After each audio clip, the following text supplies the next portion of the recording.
Hey, I'm Jad Abumrad. This is More Perfect. Final episode of Season 2, long overdue. Today, I'm going to fulfill a promise that I made to myself at the very beginning of More Perfect, several years ago. When I started the show, it was out of a very basic desire to understand some things that I knew nothing about, to be able to talk about some things I knew nothing about. And one of the very first questions that I bumped into as a Supreme Court idiot was that why does everybody keep talking about this thing called the Commerce Clause? Commerce Clause. Commerce Clause. the Commerce Clause? What the hell is it? Well, it's Article 1, Section 8, Clause 3 of the Constitution. 16 words, 2 commas. Congress shall have the power to regulate commerce with foreign nations and among the several states and with the Indian tribes. The power to regulate commerce with foreign nations and among the several states and with the Indian tribes. There are no more sexier words in the English language. Yes, better words for wooing were never written. That's Jamie Floyd and Ari Savitsky. We'll meet them properly in just a second. Okay, so turns out the definition isn't that hard. It's written right there in the Constitution. Those 16 words have something to do with commerce going across state lines. Fine. But when you start to stare at those words and really track how they've been read across time, you realize that within that shell of boring is a cosmic power. Like for me, the experience I had learning about the Commerce Clause was a little bit like watching the X-Men movies. Like initially I was like, my name is Magneto. Why is Magneto the head of the bad guys? Will you join my brotherhood and fight? Like, why would they follow him? He has the most boring power. Who will you stand with? I mean, he can control metal. Okay, well, like, Mystique can shift into any shape she wants. Storm can control lightning.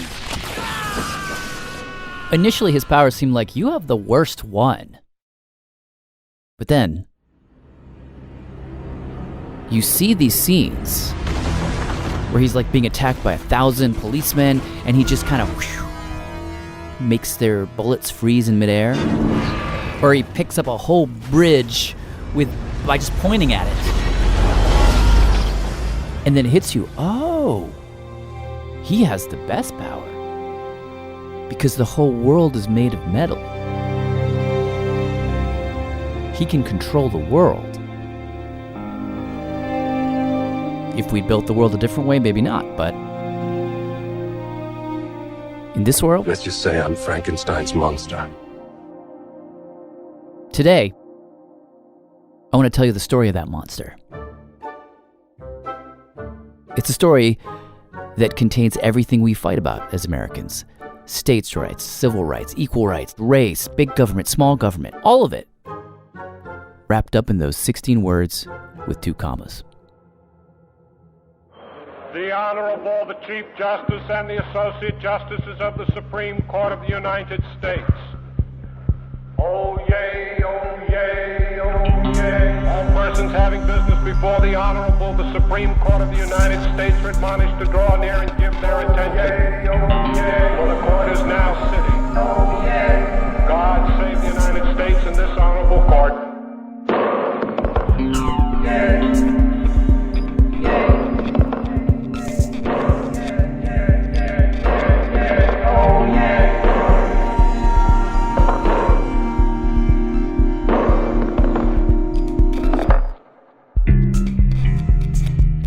All right. To even explain why something like the Commerce Clause exists, just pull out a dollar bill. Go ahead and pull it out, right? It's issued by a central bank. Are you looking at a dollar bill right now? I'm looking at a dollar bill. It says Okay. Federal Reserve Note, United States of America. That is James Chen, professor of law at Michigan State University. Now, the thing about a dollar bill, the awesome, obvious thing, is that you can take that dollar bill and buy some Sour Patch Kids or whatever a dollar buys these days anywhere in America. Right.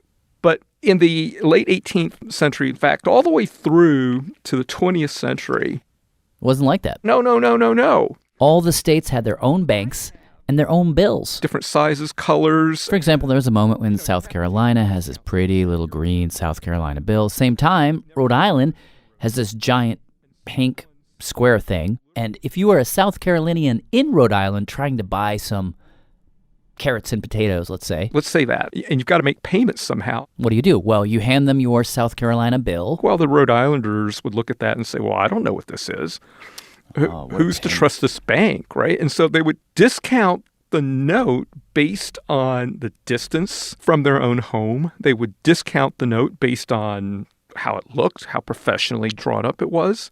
They might look at that $10 and say, that's only worth $8 to me. That's a horrible way to do business. That sucks for the person holding the note. Right.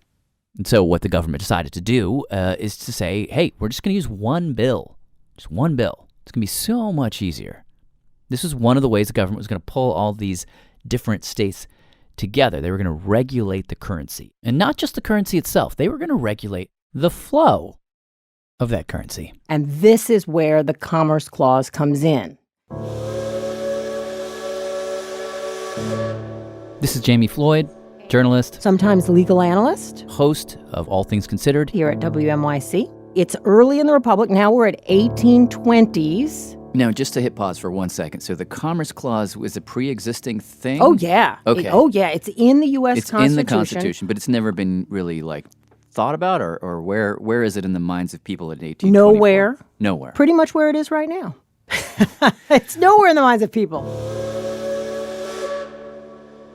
But she says 1824, two steamboat operators get into a thing. It's a business dispute. They're each going back and forth between New York and New Jersey. They each think they should be the only one allowed to do that. And it makes its way, as we say, all the way to the U.S. Supreme Court. And who's sitting up there? Well, a big bad dude named John Marshall. Marshall is the sort of Rambo of the court. He looks at those 16 words. Congress shall have the power to regulate commerce with foreign nations and among the several states. He looks at those 16 words and a couple of commas and a period. And he decides, pretty much for the first time, that those words give Congress the power to regulate commerce between and among states. This boat is going from one state to the other. The only way to resolve that is for the federal government to come in and control it. Again, the idea is that this is the only way for the country to function as a unified thing. And John Marshall, when he writes his decision, he says, look, we have a United States of America. We don't have a divided States of America or independent States of America or New Jersey and New York existing separately. We decided to organize as a United States. And so what John Marshall says is because of that, there has to be a power to regulate trade between those states and amongst those states when there are disputes. Otherwise, it's all going to fall apart.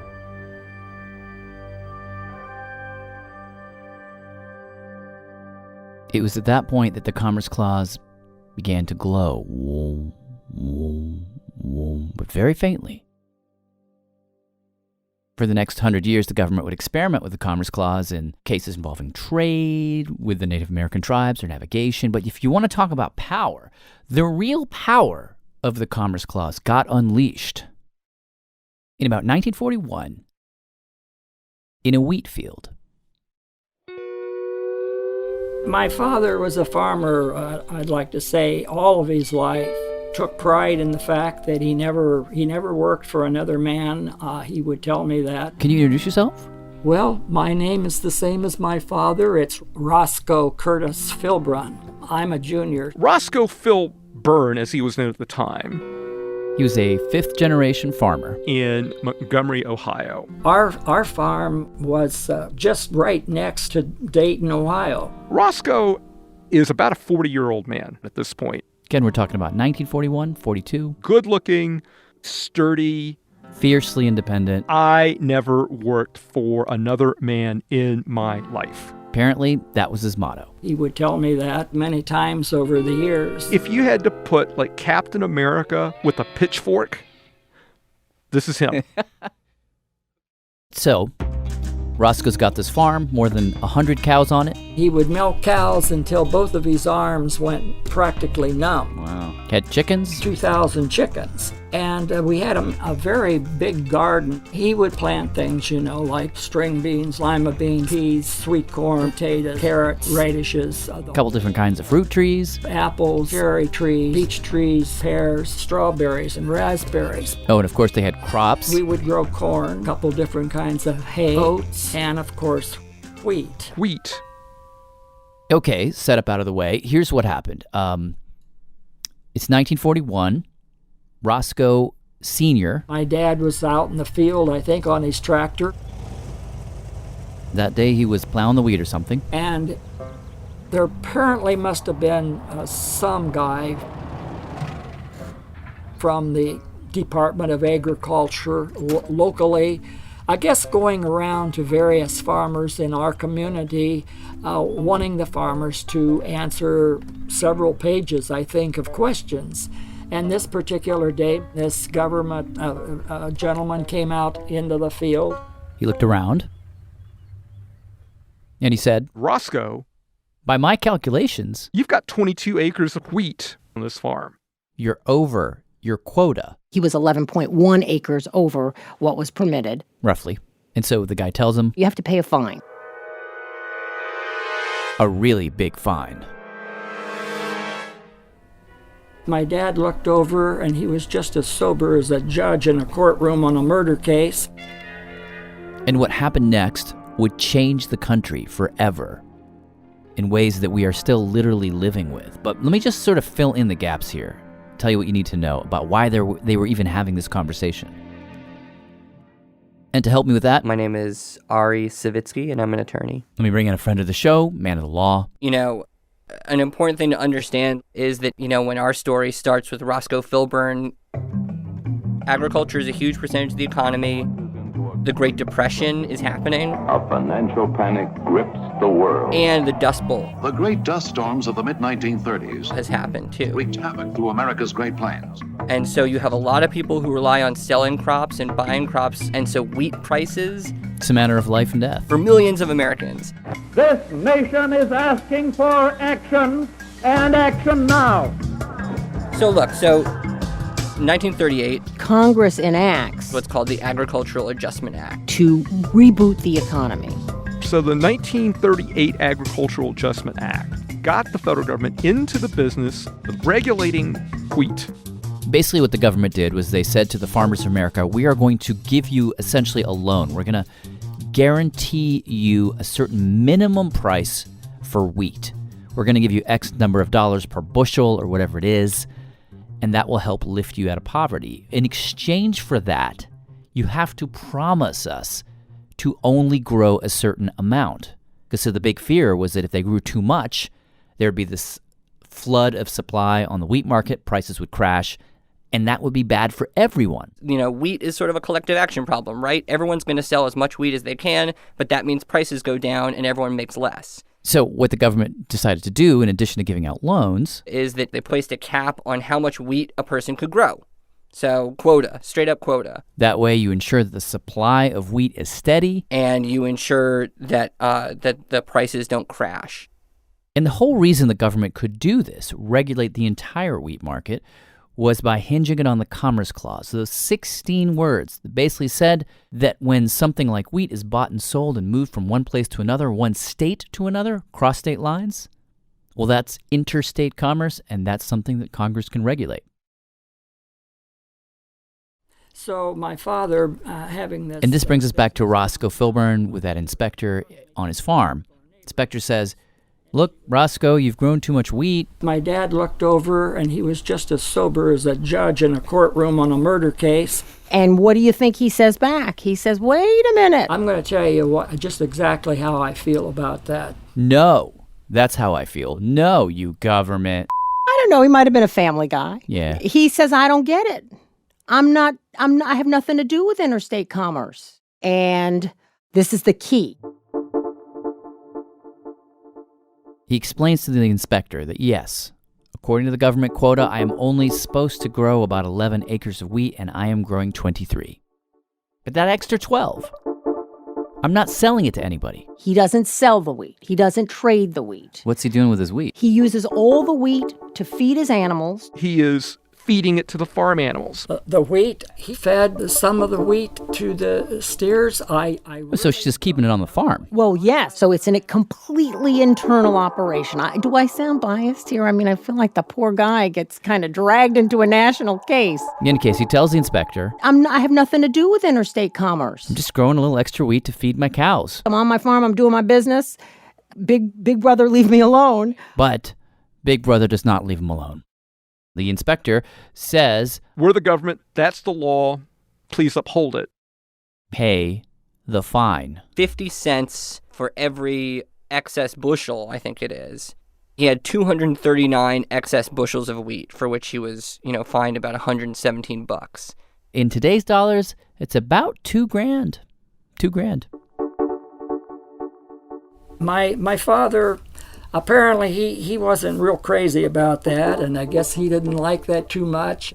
If I'd have been 20 or 25 years old, I would have probably advised my father not to do what he did, but I guess he sued the federal government. Huh. His argument was like, look, I'm just trying to feed my cows. Come on. I guess it went to our court in Dayton, Ohio. That was the first stop. And I believe that he won. Round one to Roscoe. The Ohio court agreed. There's no commerce of any kind going on here, unlike the original case with the boat. I believe I even remember him, my sister telling me that he came home and he was just delighted that he did win. But then, the government appeals the case. And, of course, when it got to the Supreme Court of the United States, he lost. He lost in a decision that I think it's fair to say still drives conservatives and libertarians bonkers. And I am neither one of those things, but I get it. What the Supreme Court said is that Roscoe Filburn growing that extra wheat and not selling it still counts as interstate commerce. Because having that extra wheat causes him to not buy it on the market. He needs less wheat from the market. And if all the farmers of America did that, then that would be really bad for the market. The idea is that if you need more wheat than the quota, you go on the market and buy it. Even though you can grow it yourself, you gotta buy it. Because if everyone can produce their quota and then whatever extra they need, pretty soon the regulation breaks down. Which means that the government intervention in the wheat market will have failed. You will have defeated our attempt to regulate this market. Therefore, we have to regulate even the things you don't do. See, that is so weird. It's such a mind, frankly. It's like, he's not doing anything. All right, well, this is literally non-behavior. This is Obamacare. It's very much like the healthcare case. It's getting heated over healthcare. Today's issue, the individual mandate. Just to explain, that's a reference to Barack Obama's healthcare plan that was hotly debated a couple of years ago, still hotly debated.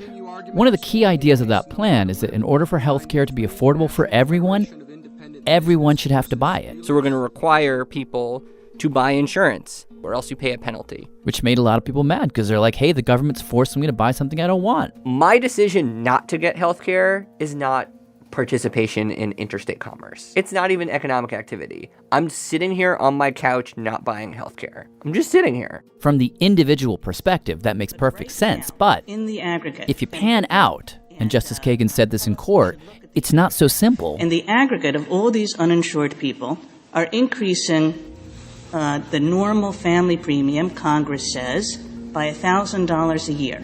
Those people are in commerce. They're making decisions that are affecting the price that everybody pays for this service.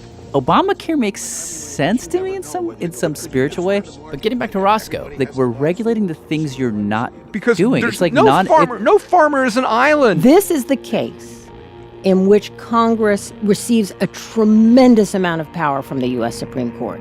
Essentially, this case says that Congress can regulate almost anything. And that is the single most significant precedent in the area of the Commerce Clause. The Big Bang.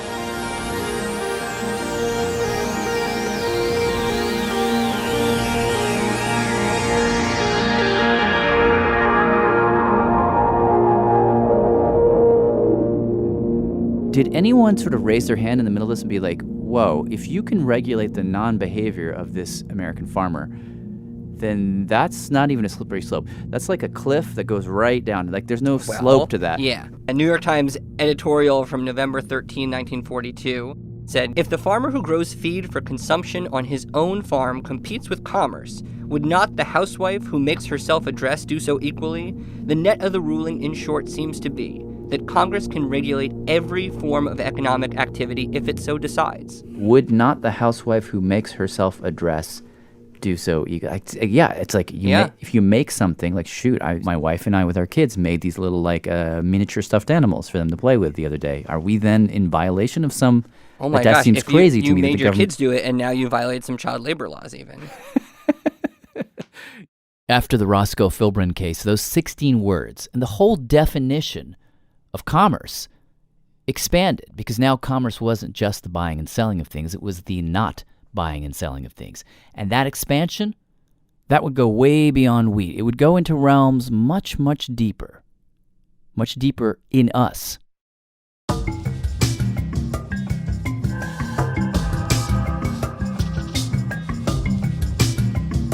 That's after the break. I'm Jad Abumrad. This is More Perfect. We'll continue in a moment.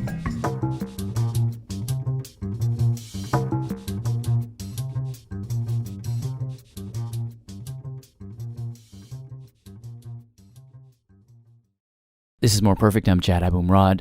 So you had the big bang of the Commerce Clause in that wheat field, where commerce gets redefined as not just what you're buying and selling, but also what you're not buying and selling, your negative commerce. But at this point, 1941, we're still talking about markets, we're still talking about commodities. There comes a point when the use of the Commerce Clause goes way beyond that, where it gets into matters of the heart.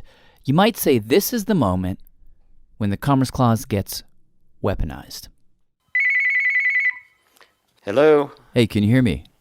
Yes. This is Jad from Radiolab and More Perfect in New York. Jack. Jad, J-A-D.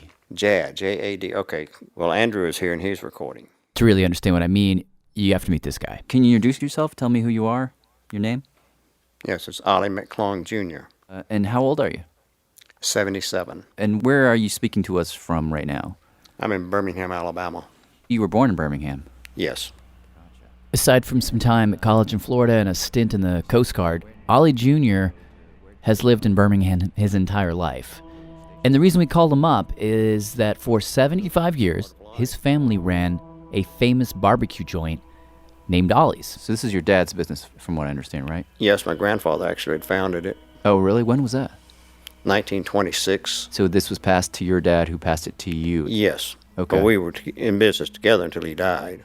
Ollie's Barbecue was located on Birmingham's south side. The building we were in at the time you're talking about, from 1949 till 68, it was concrete block. Big sign outside said, "World's Best Barbecue." Pretty good for its day. Apparently during lunch, the line would stretch out the door.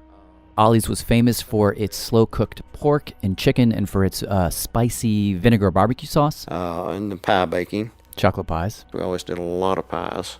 But Ollie's was also famous, or would become famous, for something else entirely. Well, because of the times and the way things were at that time, of course, throughout the South, in Birmingham,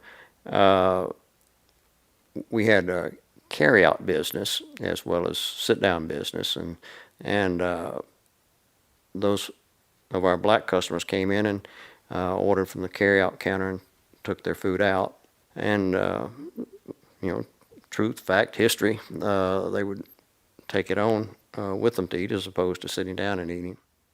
What he's saying is that Ollie's Barbecue was segregated. If you were white, you could eat inside. If you were black, you couldn't. I mean, that was the way it worked. So what does this have to do with the Commerce Clause? Okay, so the federal government at the time, this would be the Kennedy administration, then LBJ, they wanted to come down on places like Ollie's Barbecue, but their hands were sort of tied. I mean, we have this thing called the 14th Amendment. which says, "No state shall deprive any person of life, liberty, or property without due process of law, nor shall any state deny equal protection of the laws to any person." James Chen again. Now, those words, he says, which were ratified right after the Civil War, were written to basically outlaw things like segregation.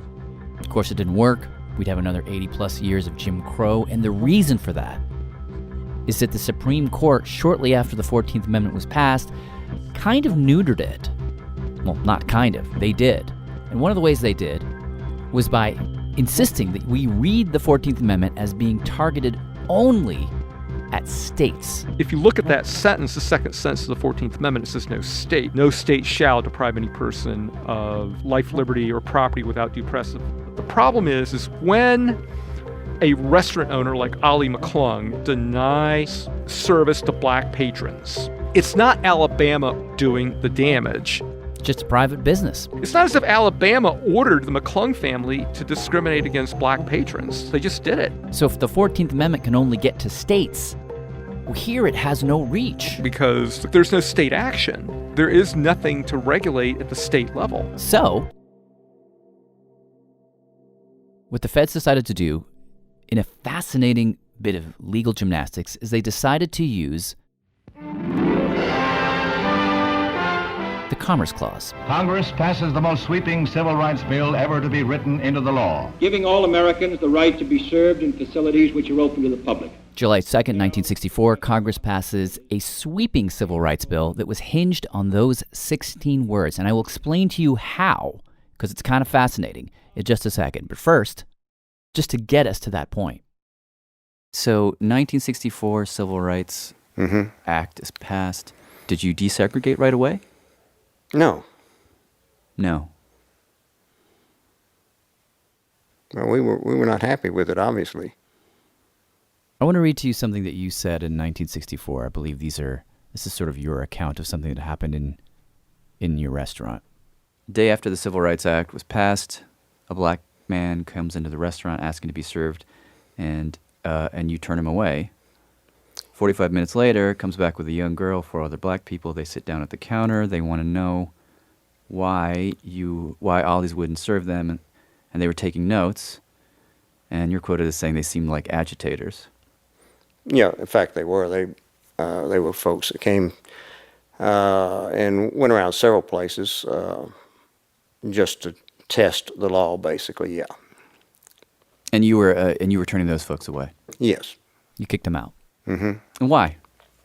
Well, just because that's the way we had always done. That's the way until the law got adjudicated. We weren't going to unilaterally change things. But they, from their perspective, they're there because the law's been changed. Yeah. Yes. Ollie says right after the Civil Rights Act was passed, sort of an emergency meeting was called of the Birmingham Restaurants Association, and he and his dad went. And we discussed with them and with the executive of it that this was going to be such a potentially harmful to the restaurant businesses. Like you would lose all your white customers? Is that what you were worried about? I mean, that was a possibility, and somebody ought to do something. And so we kind of ended up being the ones to do something, i.e. file the suit. So they filed the suit basically saying to the federal government, you have no right to barge into our small, independent, local business. Thought was, they can't really tell us what to do because we're not an interstate business, and that's all that the federal government regulates, and up until that point, that was all they had regulated. The case went to the U.S. District Court for the Northern District of Alabama. At the lower court level, the 3-judge special panel, we had a unanimous decision in our favor. The Alabama court agreed that there was no interstate commerce happening here and that Ollie's did not have to desegregate. They could sell their ribs to whoever they wanted. And we were optimistic about that. The government then appeals, and the case, as they say, goes all the way to the Supreme Court. All right, let me now explain to you how the government made this argument, because they made it in court. Chief Justice, May it please the court.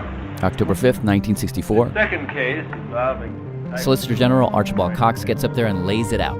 Why the government should be allowed to use the Commerce Clause, of all things, to desegregate all these barbecue.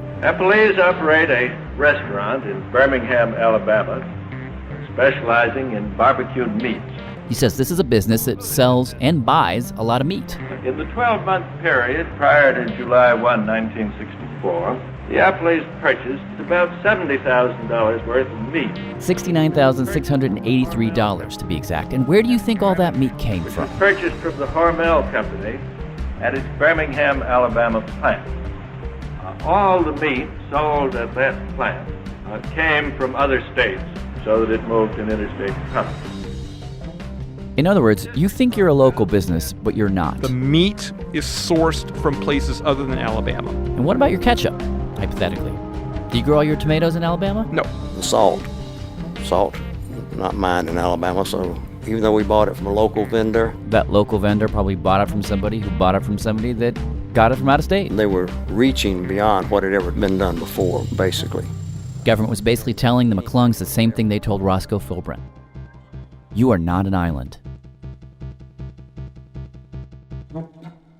And that was only the government's first argument. They had another argument.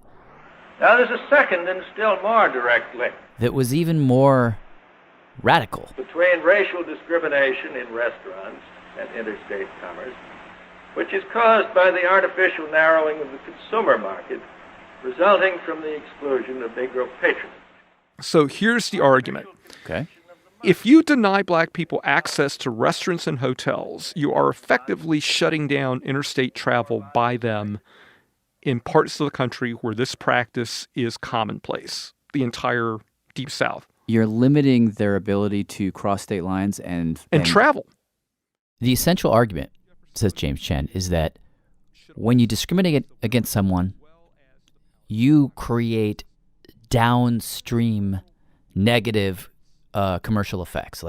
Like you create a chilling effect because the person you're discriminating against is then less likely to travel across state lines and spend money. So in effect, you are depressing their future interstate commerce. If you ask black people with this experience from this time period, they will universally say, we never left home unless every tire was triple checked, every belt was triple checked in the car, because we did not want to have the car break down in a hostile southern town and get lynched. Right. It is an entire system of travel and commerce that's at stake here. Essentially, the argument was discrimination is bad for business. It's expensive. And ultimately, in a unanimous decision, the Supreme Court, same court that 100 years earlier had basically gutted the 14th Amendment, the Supreme Court agreed that discrimination in restaurants posed significant burdens on the, quote, interstate flow of food and upon the movement of products generally. Do you remember that decision coming down? Oh, certainly. Where were you? Oh, I was at work.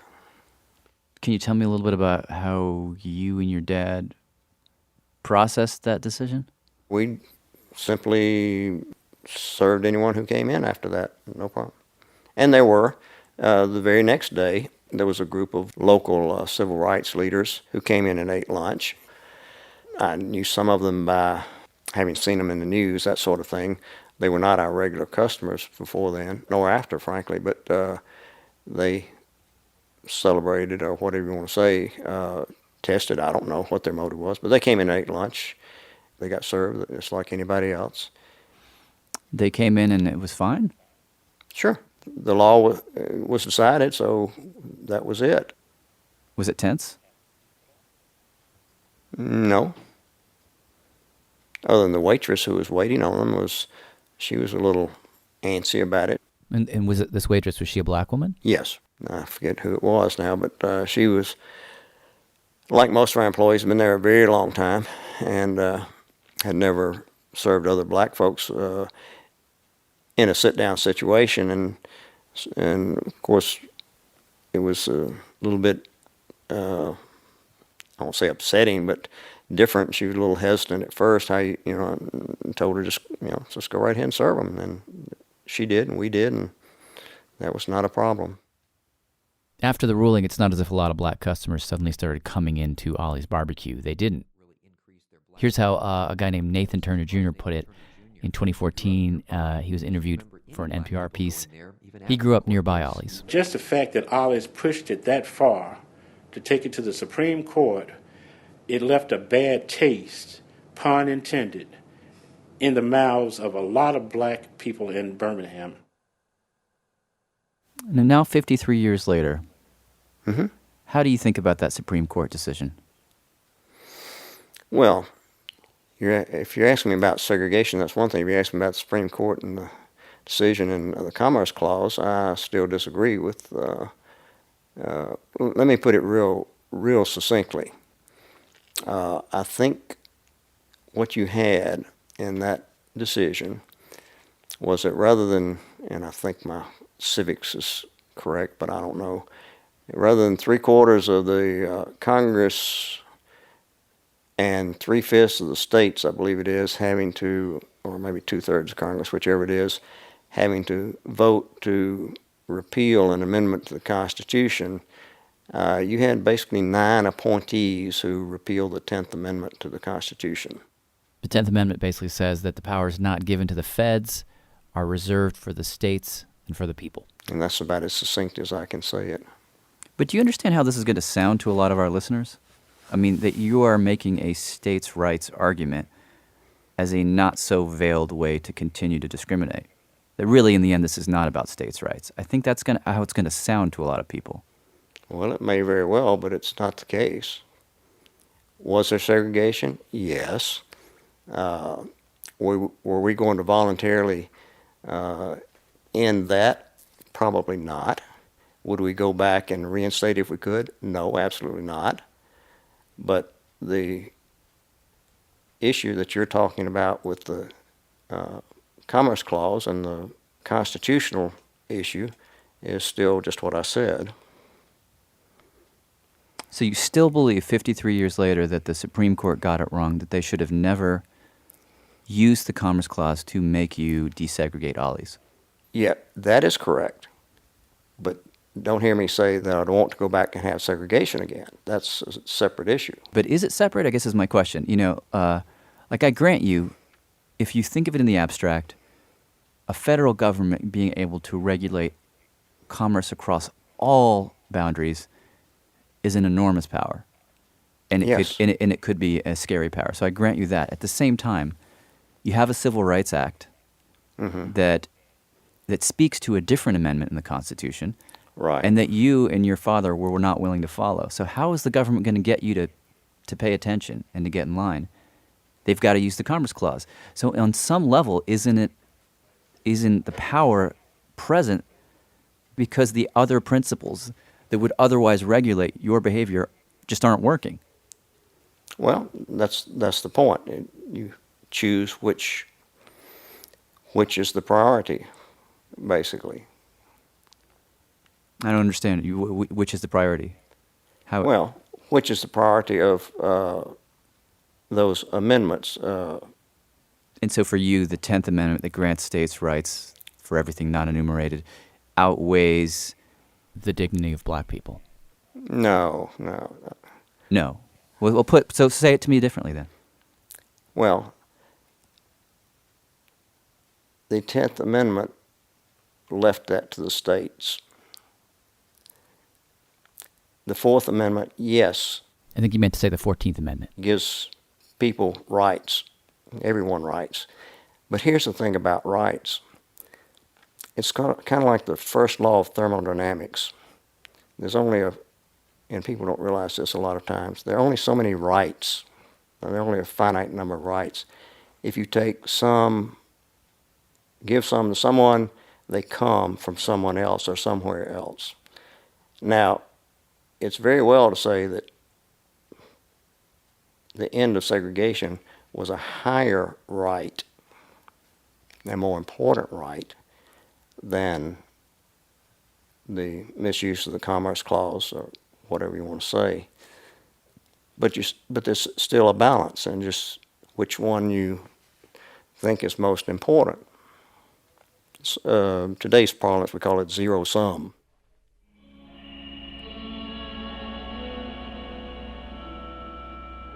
Ollie's basic point, and we talked about this for another hour, was that in achieving desegregation that way, and by the way, the Civil Rights Act of '64 dramatically altered the South. It desegregated huge parts of the South. But by doing it that way, he says, with the Commerce Clause, something was sacrificed. He calls it a zero sum. I wouldn't call it that. I don't think most people would call it that. Treating people with dignity and equality is a net win. Period.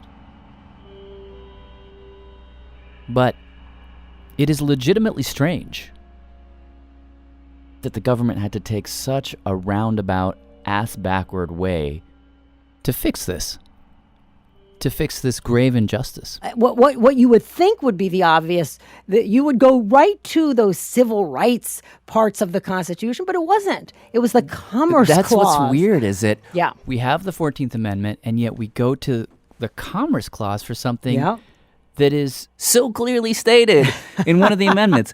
So why? Well, lawyers are very tricky. This is Jamie Floyd again, by the way. And the lawyers in those cases, they wanted to win. They wanted to win more than they wanted to make a social statement about equal justice, equal rights, the 14th Amendment. I mean, those things mattered. But most of all, they wanted to win. They wanted to shut down discrimination at those lunch counters. And if Congress could shut them down or require them to open their doors to all Americans using those 16 words, I'm okay with that. Yeah. No, I mean, obviously if the ends do justify the means in that case. But it does make you, if you sort of put that case and the wheat case in your mind as a kind of split screen, it's a little strange, because I do think, okay, we have hopefully we're Americans with principles that matter, that we believe in equality, we believe in racial justice. But really, we just believe in money. And we can do all the other stuff by bootstrapping it to commerce. But somehow, as pure principles, they don't have teeth? Well, it's deeply troubling that we have to use commerce to achieve our higher values. That is weird to me. That is fundamentally weird to me. And it's kind of cynical. Well, yeah. I mean, you are right. We are, at least in large part, about commerce in this country. But if that's who we are, then we should embrace it and use it to our advantage. And if we can use it to our advantage, perhaps it does take us to our higher principles. Oh, that's an interesting way of looking at it. Yeah, it's not all bad.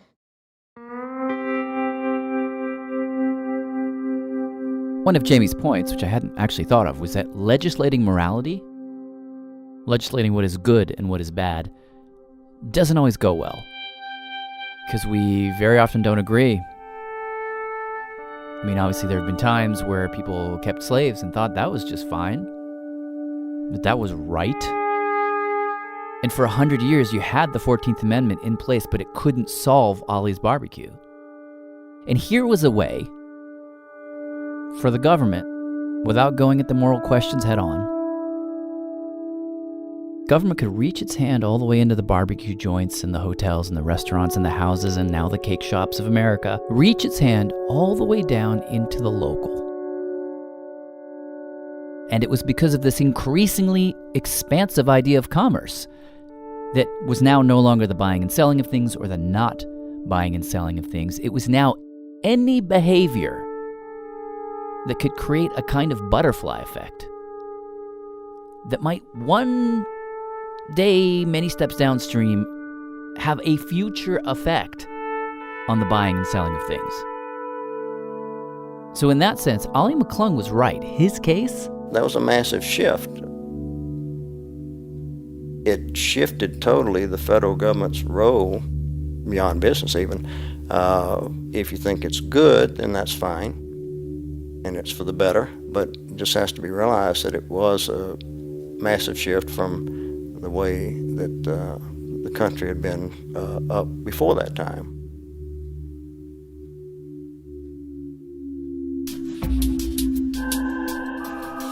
After the McClung case, James Chen says the government's use of the Commerce Clause pretty much went wild. Yeah, there's just no real limit.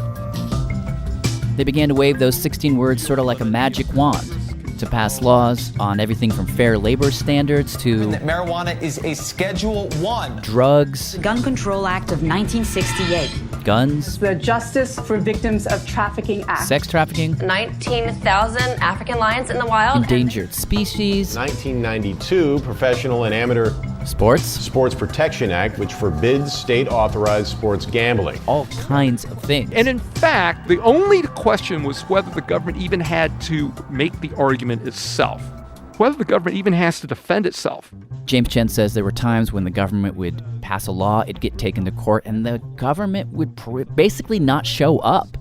And they would still win. That's where we were. So we were arguing whether the government even has to argue. So you can see the McClung case as sort of a second Big Bang. But then you get to the mid-90s. At this point, in 1994, you have a Democratic president, Bill Clinton, Democratic majorities in both houses of Congress. And together they pass the Violence Against Women Act. Today is the first day of spring, and I think it's appropriate that we begin a new season of hope in the fight against domestic violence. I thank you all for being here. This is an important day. The act was sort of a sweeping rethink of the federal government's role in trying to prevent violence against women. It beefed up investigations of violent crimes against women, prosecutions. It allowed women to sue their alleged attackers in federal court. We had to take responsibility. Domestic violence is now the number one health risk for women between the ages of 15 and 44 in our country. And the law was hinged on the Commerce Clause. Same essential argument as in the barbecue case. That same fall. My name is Christy Broncala. I am 19 years old and I have lived in Fairfax, Virginia most of my life. A woman named Christy Broncala starts her freshman year at Virginia Tech, and just weeks in mid-September 1994, I was raped by 2 football players in my own dorm. I had met them for the first time just 15 minutes before they assaulted me. These 2 football players, she alleged, had raped her repeatedly. On a single night in 1994, I was raped 3 times. She went to the local campus authorities. She told her story. College held their own hearings, didn't go to the police. They suspended one of the 2 students. He appealed one, and when he returned, Christy Broncala dropped out of school. Christy Broncala ultimately decides to sue her alleged attackers and the school under this new law, the Violence Against Women Act, and the case ultimately makes it to the Supreme Court. We'll hear argument now number 99-5, Christy Broncala versus Antonio Morrison.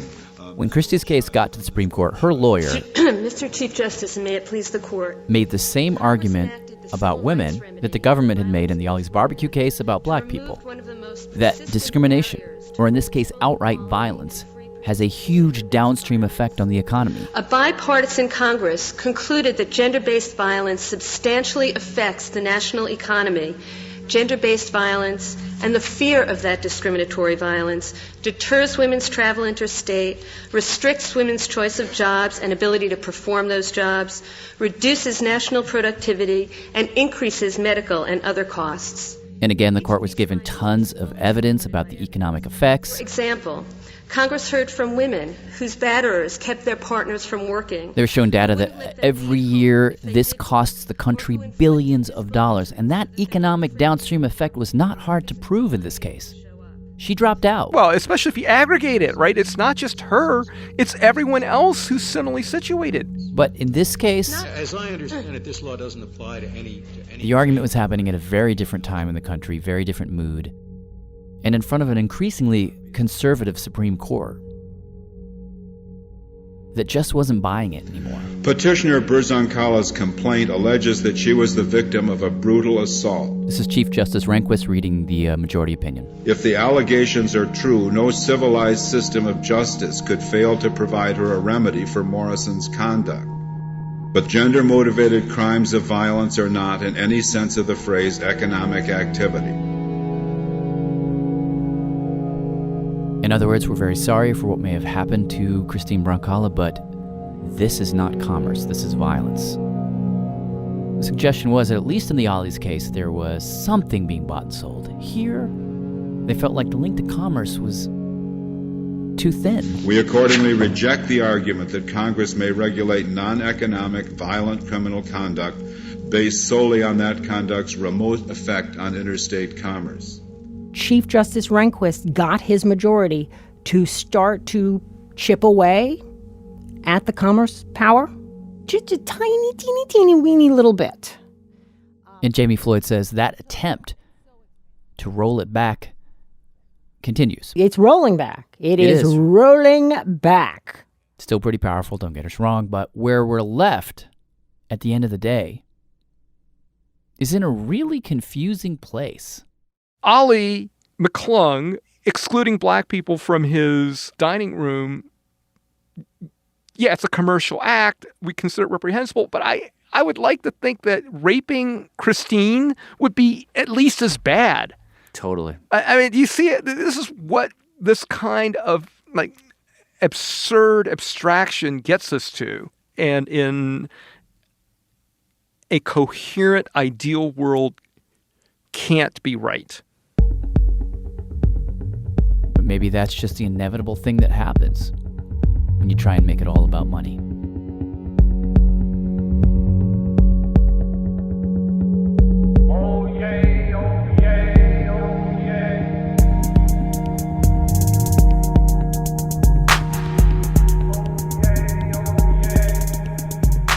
This episode was produced by Sarah Kari. More Perfect is produced by me, Jad Abumrad, and an amazing team: Susie Lechtenberg, Jenny Lawton, Julia Longoria, Kelly Prime, Alex Overington, and Sarah Kari, with Ellie Mistal, Christian Farias, Linda Hirschman, David Gable, and Michelle Harris. We had production help from Derek John and Louis Mitchell.